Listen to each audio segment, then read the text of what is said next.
Hello, isang magandang umaga mga kapatid, no? Ayan, nandito naman tayo ngayon. Update dito sa ginagawang East IDC, no? Connector Bridge Project. Ayan, no, nakita natin talagang napaka kargado yung barge nila, no, ng mga materyales. Ito yung nakikita natin, ito yung craneway na dinadaanan ng mga heavy equipment nila. So dyan sa gitna, no, ng dagat, ayan, kita natin mayroong nagwi-welding para sa unang poste yata dyan, no, na maitayo dyan. At saka yan, nagbabaon na sila, no, kaka-take off lang ng crane dyan sa may barge, no. I think ang oras ngayon alas 11, so baka nananghalian na siguro sila. So ayan, no, talagang punong-puno, no, ng mga bakal, no. Ayan, no, nakikita natin dyan sa picture, no. So simula na silang gumawa ng foundation ng poste dyan. Ayan, no, puspusan yung pagwi-welding nila. Saka yun, nagbabaon na sila dyan, no. So update tayo mga kapatid, no, every weekend para masubaybayan natin itong mega project na ito. Ayan.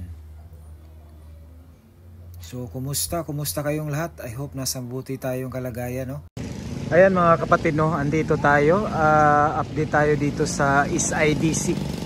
Ayan, no, kikita natin itong mga, no, may mga poste na naibaon dito sa foundation. So nakita natin talagang pa-abanti yan sila doon, no.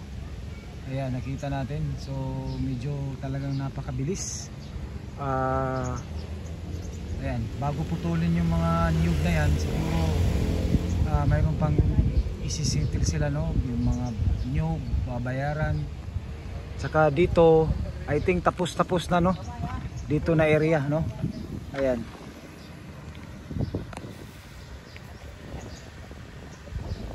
So bali ano kasi ito,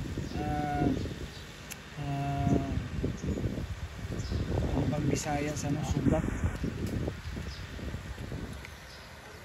So ayan.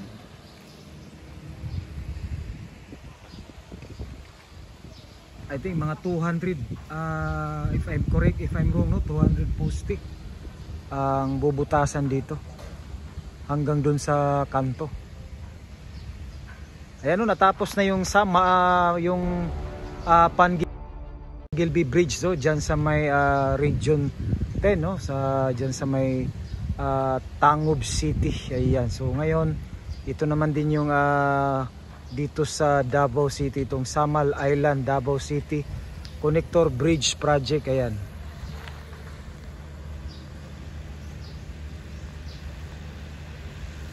Sa ngayon wala tayong nakikitang nagtatrabaho dahil po ay Sunday ngayon.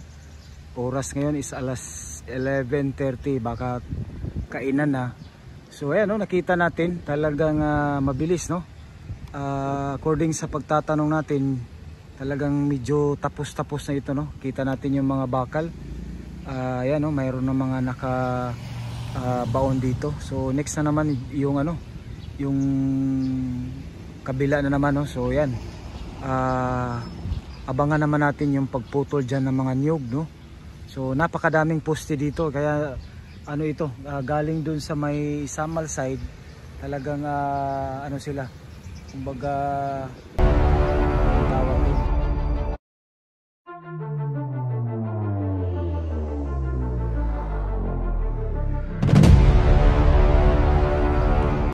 So galing dun sa Samal, mag-aano sila, no, magtagbo, no, dito. Ayan, nakita natin.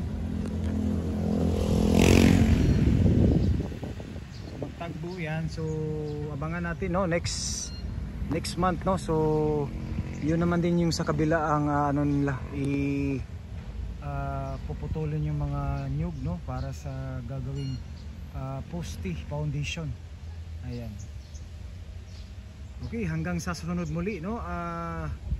hanggang dito na lang tayo mga kapatid, no? Don't forget to subscribe, like and share, lalo na sa ating mga bago dyan. And don't skip ads para lagi nating masuportahan yung YouTube channel natin. Maraming salamat sa lagi niyong pagsuporta. And shout out sa inyong lahat dyan, no, mga kapatid, no? Thank you so much. And talagang i-update natin ito, no, hanggang sa matapos itong mega bridge project na ito. Okay, thank you so much. God bless. Bye. Ayan mga kapatid, no, so galing dito, ayan, paabantian sila dito. So itong portion na ito talagang matatamaan na rin ito dito. So may boundary yan sila, pero yung doon sa gilid ng bahay na yan parang hindi naman. So may nakita tayong parang boundary, yung yellow.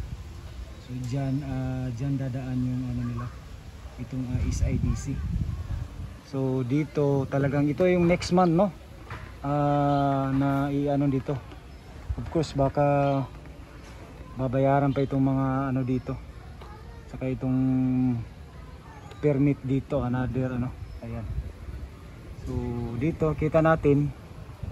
So after dyan mag ano, yung blue dyan nag-hit yan, no? Dyan mag-a-approach. Kita natin itong mga ano dito. Ayan, no?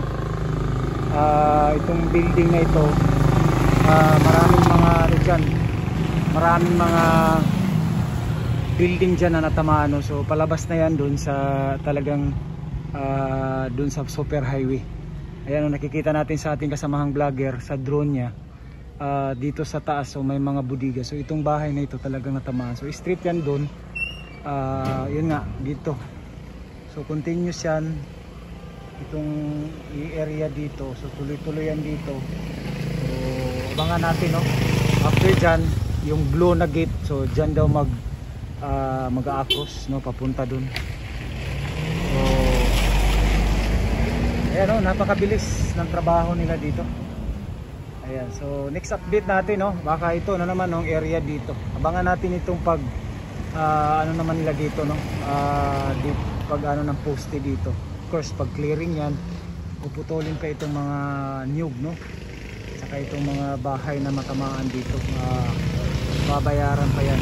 Ito kita natin itong binaybay ng lalaki dyan sa may blue na gate, no. Dyan mag-ano yung ano, magdadaan, no, mag-a-cross diyan, dadaan yung ano, yung tulay, no. So ito, pero doon sa loob, diyan sa drone natin ipapakita natin diyan sa ating kasamahang vlogger.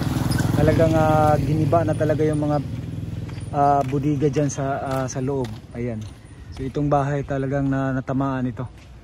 Okay, so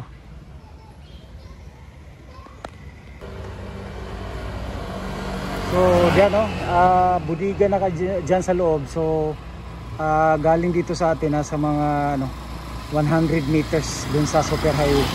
Ayan na yung matatamaan dyan sa loob. So tuloy-tuloy na yan. Yan ang dadaanan ng tulay. So napakalaking area dyan sa loob. Ayan, nakita natin itong blue na gate dyan. So dito dadaan na side, no. So dito dati sa pag-vlog natin nakala natin dito, so dito sa side. Okay, so ayan, no, dito na lalabas, no. Ayan, dito na yung super highway. Diyan lalabas.